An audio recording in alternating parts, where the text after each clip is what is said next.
Hello students, energy management and conservation course lecture series का lecture 8 का second part है, जिसमें एनर्जी ऑडिटिंग रिपोर्टिंग के बारे में बात होगी कि जो एनर्जी की ऑडिटिंग कंप्लीट होने के बाद रिपोर्ट कैसे बनाई जाएगी और उसके जो टेबल ऑफ कंटेंट्स हैं वो क्या होंगे। एनर्जी ऑडिट रिपोर्टिंग फॉर्मेट जो है उसका एक स्पेशल फॉर्मेट है जो कि डिटेल्ड एनर्जी ऑडिट के लिए इस्तेमाल किया जाता है। और क्योंकि जब एनर्जी ऑडिट को सक्सेसफुली कैरिड आउट कर लिया जाता है तो उसके बाद ये रिपोर्ट जो है वो जनरेट की जाती है एनर्जी ऑडिट की, ताकि इस रिपोर्ट को जो टॉप मैनेजमेंट है उस तक इफेक्टिव कम्युनिकेशन के लिए और इम्प्लीमेंटेशन के लिए लेके जाया जाता है। जस्ट लाइक यहाँ पर थोड़ा हम पढ़ लेते हैं। After successfully carried out energy audit, energy manager या एनर्जी मैनेजर या ऑडिटर जो भी इस काम के लिए चूज किया होगा should report to the top management for effective communication and implementation. ठीक है, क्योंकि वो टॉप मैनेजमेंट को ठीक तरीके से कम्युनिकेट करेगा और जब वो कम्युनिकेशन ठीक तरीके से हो जाएगी तो फिर इम्प्लीमेंटेशन भी अमल में लाई जाएगी। A typical energy audit reporting contents and format are given here. यहां पर जो उसका फॉर्मेट है, कंटेंट्स हैं वो बताए गए हैं, ताकि इन कंटेंट्स को देखते हुए कोई भी अपनी रिपोर्ट को फॉर्मुलेट कर सकता है। ठीक है, the following format is applicable for most of the industries. जो मोस्टली इंडस्ट्रीज हैं उनमें ये फॉर्मेट जो है वो एप्लीकेबल है, उसको यूज किया जाता है। How ever the format can B suitably modified for specific requirement application for a particular। तो इसको मॉडिफाई किया जा सकता है अगर कुछ इंडस्ट्रीज में इक्विपमेंट्स जो हैं वो या कोई यूनिट्स ऐसे हैं जो कि यूज नहीं हुए हुए, तो रिपोर्ट्स में से उन यूनिट्स को हटा दिया जाता है। तो हम वन बाय वन देख लेते हैं कि रिपोर्ट्स की जो फॉर्मेटिंग है उनमें कौन कौन सी चीजें अवेलेबल हैं। सबसे पहले जो है वो एक्नॉलेजमेंट आएगी। ठीक है, एक्नॉलेजमेंट के बाद जो एग्जेक्टिव समरी है वो सेकंड पार्ट है। ये एक किस्म का एब्स्ट्रैक्ट कह लें तमाम जो रिपोर्ट होगी उसकी, या उसको हम उसकी होल समरी कह लें या खुलासा कह सकते हैं इसको। ठीक है, ताकि जो पढ़ने वाला है पहले वो इस पेज को, एग्जेक्टिव समरी की पेज को पढ़ के अंदाजा लगा लेगा कि इस रिपोर्ट में टिल द एंड क्या क्या चीजें हो चुकी हैं और क्या इसके आउटकम्स हैं। और energy audit options at glance and recommendations, जो भी रिकमेंडेशंस जो है वो एनर्जी ऑडिट के ऑप्शंस के हिसाब से दी गई हैं वो यहाँ पर लिखी हुई होंगी। अब जो पहला चैप्टर होगा इसका वो होगा इंट्रोडक्शन अबाउट द प्लांट, जो कि प्लांट के बारे में इंट्रोडक्शन होगी, जहां पर general plant details and descriptions होंगी। एनर्जी ऑडिट टीम होगी, जो टीम इसके लिए एनर्जी ऑडिट के लिए मुख्तस की गई थी, सिलेक्ट की गई थी, उसकी लिस्ट आएगी यहाँ पर। Component of production cost, just like raw materials, energy, chemicals, man power, overhead, others, ये तमाम चीजों की जो प्रोडक्शन की कॉस्ट है वो यहाँ पर 1.3 के सेक्शन में आएगी। Major energy use and areas, तो ये जो एरियाज और एनर्जी के जहां पर जो एनर्जी जो है इस्तेमाल हुई है उन एरियाज को लिस्ट डाउन किया जाएगा पॉइंट नंबर 1.4 पे। सो पहले चैप्टर में अंदाजा हो गया है हमें। ठीक है, जो हमारे पॉइंट्स हैं 4 वो यहाँ पर आ चुके हैं। सेकंड जो चैप्टर होगा उसके अंदर प्रोडक्शन प्रोसेस डिस्क्रिप्शन होंगी, जिसमें पहला पॉइंट होगा brief description of manufacturing process. जो जो मैन्युफैक्चरिंग प्रोसेस हो रहे हैं उस प्लांट में उनके बारे में डिस्क्रिप्शन आएगी। Process flow diagram and major unit operations होंगे, कि जो जो ऑपरेशंस हो रहे हैं यूनिट्स में उनकी प्रोसेस की फ्लो डायग्राम्स आएंगी। Major raw material input quantity and cost, के जो इनपुट मटेरियल की, रॉ मटेरियल की कौन कौन सी हैं और कितनी उसकी क्वांटिटी जो है वो यूज हो रही है, और साथ में कॉस्ट जो है वो कितनी है। और जो थर्ड चैप्टर है वो एनर्जी के हिसाब से है प्योरली, कि energy and utility system description क्या क्या हैं, कौन कौन सी यूटिलिटीज और कितने टाइप्स की एनर्जीज जो हैं वो इसमें इस्तेमाल हो रही हैं। सो लिस्ट ऑफ यूटिलिटीज बताई जाएंगी, brief description of each utility बताया जाएगा, और जो जो उसमें एनर्जी की यूटिलिटी इस्तेमाल हो रही हैं उनके बारे में तफसील होगी, वो यूटिलिटीज के अंडर आएंगी। जस्ट लाइक यहाँ 3.1 3.2 का कंटेंट था, अब ये बढ़ गया तो इसका मतलब है कि ये इनके अंडर हैं। Stream water, compressed air, chilled water and cooling water. तो ये वो तमाम यूटिलिटीज हैं एनर्जी की जो कि इंडस्ट्रीज में यूज होती हैं for the production of different products. और इंडस्ट्रीज में बहुत सारे यूनिट्स होते हैं, और वो यूनिट्स कौन कौन से हैं वो भी हम आगे देखेंगे, जहां पर ये तमाम जो यूटिलिटीज हैं एनर्जीज की वो इस्तेमाल होती हैं। और चौथा चैप्टर जो आएगा वो आएगा detailed process flow diagram and energy and material balance. ये जो लास्ट लेक्चर था 8.1, उसमें मैंने जो है वो प्रोसेस फ्लो डायग्राम जो है वो एक बनाई थी industrial process of penicillin G की।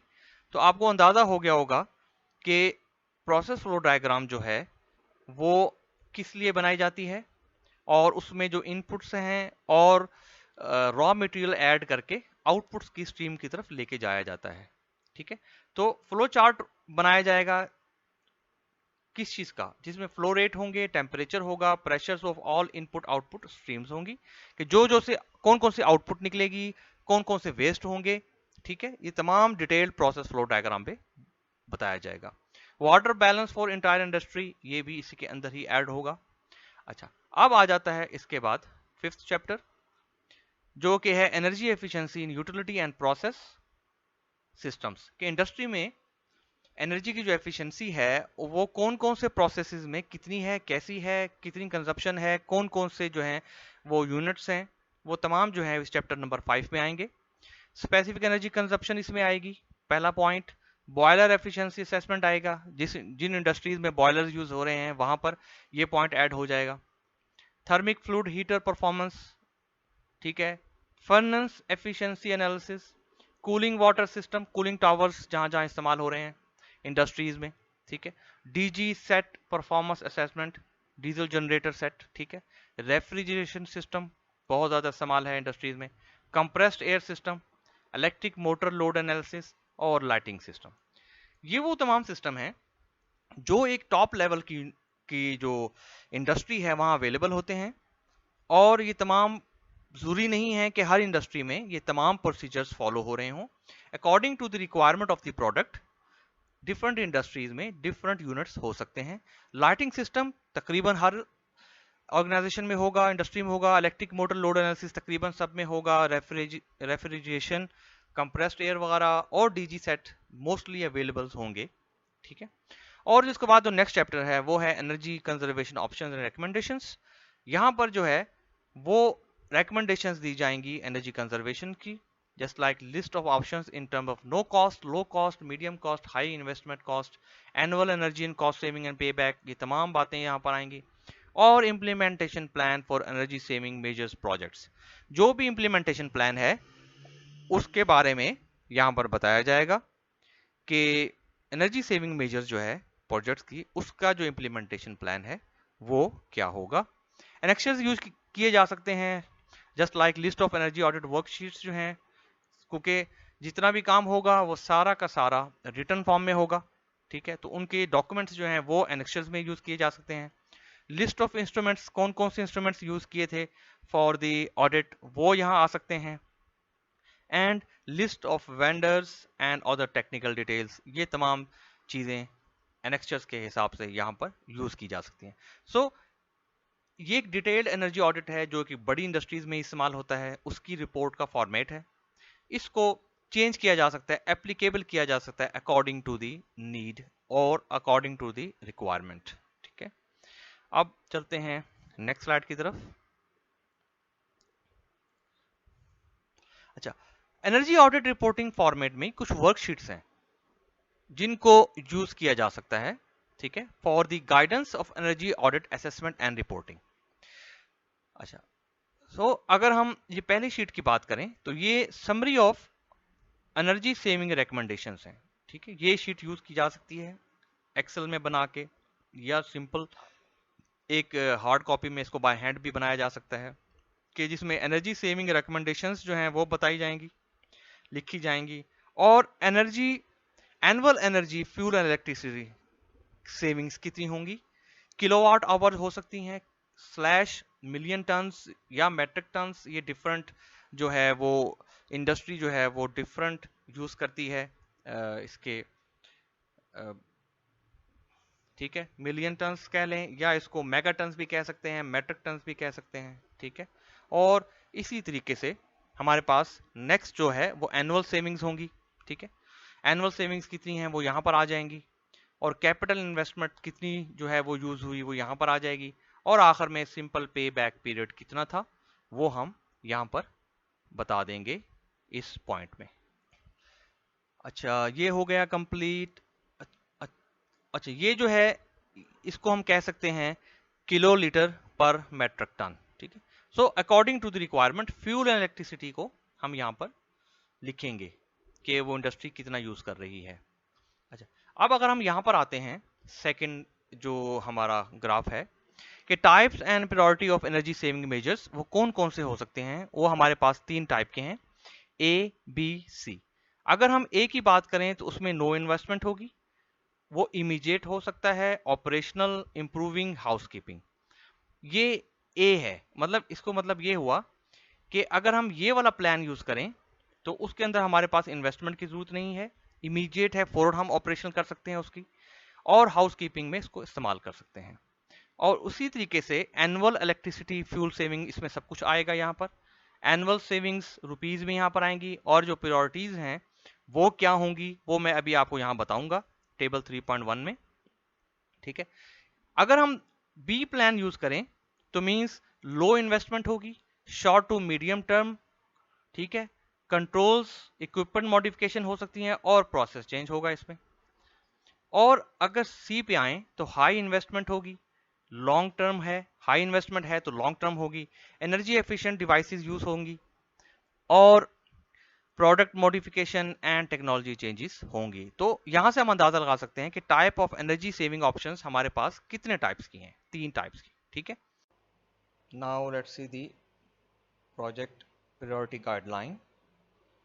इसमें हम ये देखेंगे कि with respect to the different priorities हमारे पास प्रोजेक्ट को डिफाइन करने के लिए क्या फिजिबिलिटीज अवेलेबल हैं, in terms of economical, in terms of technical और रिस्क के हवाले से।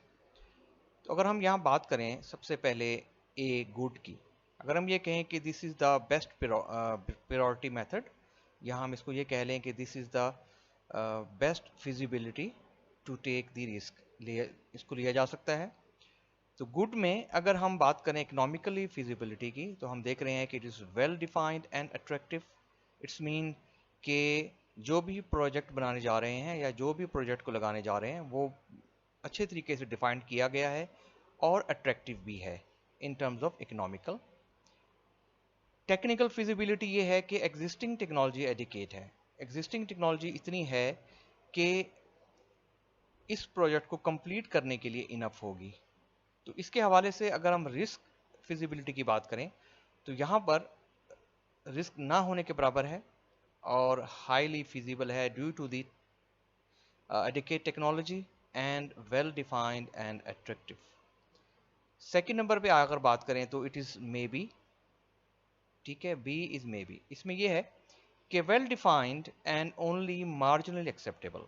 डिफाइंड तो ठीक है लेकिन कुछ वजूहात की वजह से फिजिबिलिटी ना हो, अच्छी नहीं है, तो हम ये कह सकेंगे कि मार्जिनली एक्सेप्टेबल है, फुली एक्सेप्टेबल नहीं है।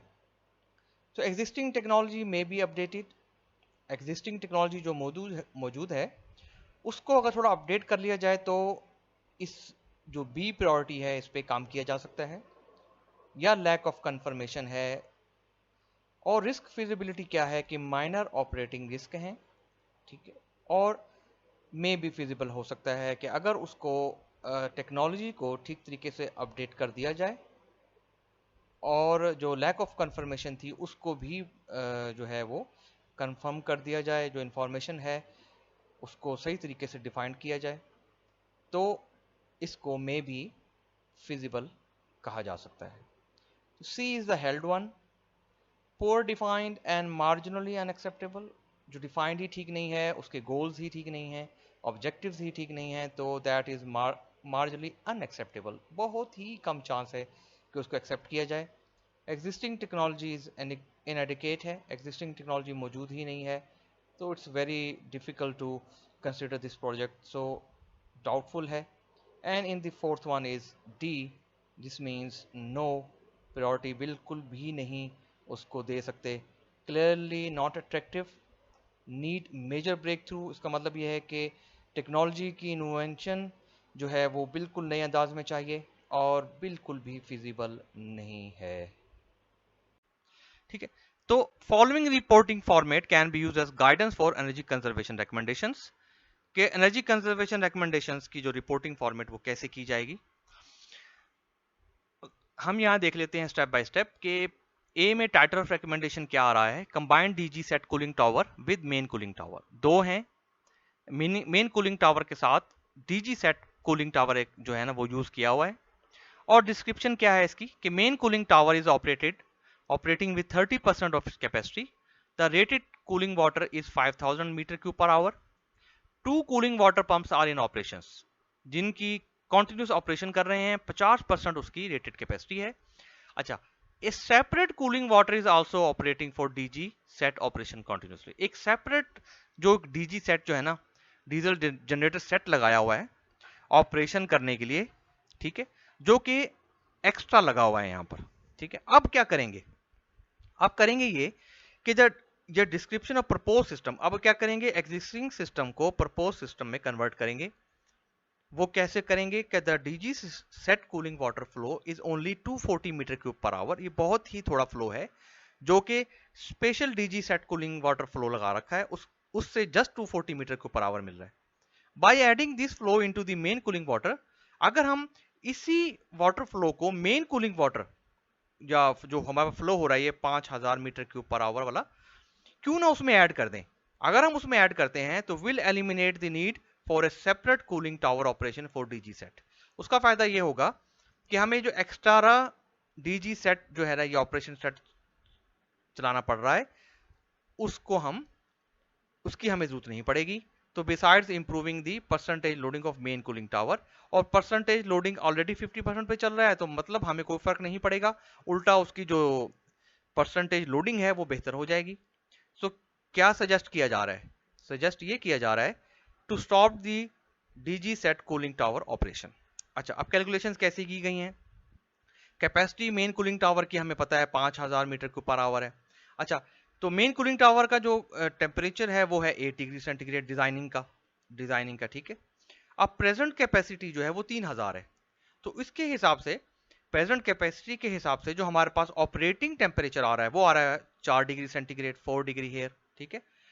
डिजाइनिंग का था 5000, टेम्परेचर डिजाइनिंग का है 8 डिग्री सेंटीग्रेड, ठीक है, ये कैपेसिटी है 5000, उसका टेम्परेचर था डिजाइनिंग का 8 डिग्री सेंटीग्रेड, ओरिजिनल कैपेसिटी जो है प्रेजेंट वो 3000 है और टेम्परेचर उसके क्रॉस है 4 डिग्री सेंटीग्रेड। तो अब हम परसेंट लोडिंग निकालेंगे, तो हम देख लेंगे कि 3000 multiply by 4 divide by 5000 multiply by 8, तो 30% जो है ना वो हमारा परसेंटेज लोडिंग जो है मेन कूलिंग टावर का काम कर रहा है। अब क्या है कि डीजी सेट जो है कूलिंग टावर की वो है 240 मीटर क्यूब पर आवर, और उसके क्रॉस जो टेम्परेचर है टावर का वो 5 डिग्री सेंटीग्रेड है। हम अपना हीट लोड कन्वर्ट कर लेते हैं किलो कैलोरी पर आवर में, तो 240 multiply by 1000 multiply by 1 centigrade और मल्टीप्लाई बाय 5 सेंटीग्रेड, ये हमारा जो टेम्परेचर है, तो ये हमारा कन्वर्ट हो जाएगा किलो कैलोरी पर आवर में। अब हम ये देखेंगे कि जो हमारा डीजी सेट है कूलिंग टावर का वो कितनी पावर ले रहा था, ठीक है। तो number of pumps and ratings कितनी है, दो नंबर हैं 7.5 किलोवाट की, और फैंस और रेटिंग्स कितनी हैं, दो हैं 22 किलोवाट की। अब पावर कंजप्शन 80% लोड के हिसाब से कितना ले रहा है हम दोनों की देख लेते हैं। 22 दो हैं multiply by 2 plus 7.5 multiply by 2 और मल्टीप्लाई बाय 0.80, तो ये हमारा तकरीबन 47 किलोवाट ले रहा है। क्योंकि 50 पहले था और 30 बाद में ऐड हो गया, ये 30% ये, तो 80% हो गया। अब हम इसको 80% पे चेक करेंगे कंजप्शन को, तो वो आएगी 47 किलोवाट। ठीक है, अब एडिशनल हमें कितनी चाहिए, एडिशनल कितनी चाहिए, additional power requirement for main cooling tower for additional water flow of, इतने फ्लो के लिए अब हमें चाहिए 66.67 लीटर पर सेकेंड, और इतने उसका किलोग्राम पर सेंटीमीटर का हमारे पास अवेलेबल होगा। तो ये 66.67 मल्टीप्लाई बाय 6 डिवाइड बाय ये मोटर की रेटिंग्स है, ठीक है, उनको ऐड करके तो 7 किलोवाट हमारे पास जो है वो एडिशनल पावर रिक्वायरमेंट अब हमें चाहिए। ठीक है, तो नेट एनर्जी सेविंग्स अब हमारे पास कितनी हो जाएंगी, वो हो जाएंगी 47 जो 80% लोड पे है और -7। तो इसका मतलब ये हुआ कि अब अगर हम 47 में से ये वाला जो एडिशनल पावर रिक्वायरमेंट थी जो कि हमें डीजी सेट को चलाने के लिए इस्तेमाल हो रही थी वो निकाल देंगे तो बाकी बचेगी 40 किलोवाट।